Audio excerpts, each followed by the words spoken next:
L'écho du soir avec vous, Emmanuel Le Chypre. Bonsoir Emmanuel. Bonsoir. On va revenir sur la grogne des retraités. Ils ont manifesté aujourd'hui dans plusieurs villes contre cette contribution de 0,15% sur les retraites. Ils ont manifesté pour dire tout simplement qu'ils n'étaient pas des privilégiés. Alors, est-ce que c'est vrai? Qu'en pensez-vous?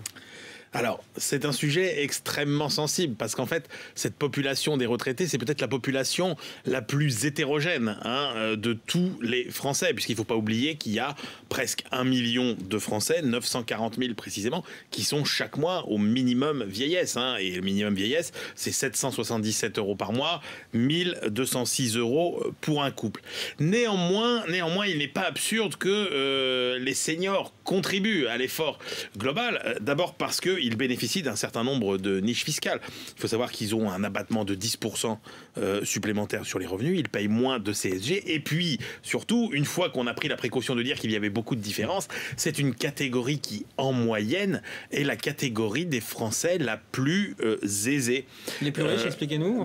Tout simplement, si vous prenez le revenu par tête des plus de 50 ans en France, c'est 17 000 € par an, selon le Crédoc, c'est 13 000 pour les plus jeunes. Alors, qu'est-ce qui s'est passé?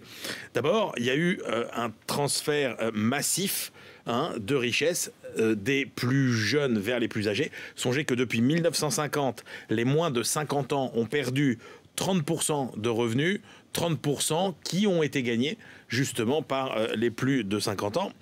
Pourquoi? D'abord parce que il faut bien reconnaître que l'État a vécu au-dessus de ses moyens depuis maintenant plus de 30 ans et que ceux qui en ont profité, c'est justement la génération des seniors d'aujourd'hui. Ensuite, les seniors d'aujourd'hui, ce sont ceux qui ont certes travaillé dur dans les années 60-70, pendant les 30 glorieuses, mais qui n'ont pas connu le chômage de masse. C'était une époque où l'ascension sociale était possible.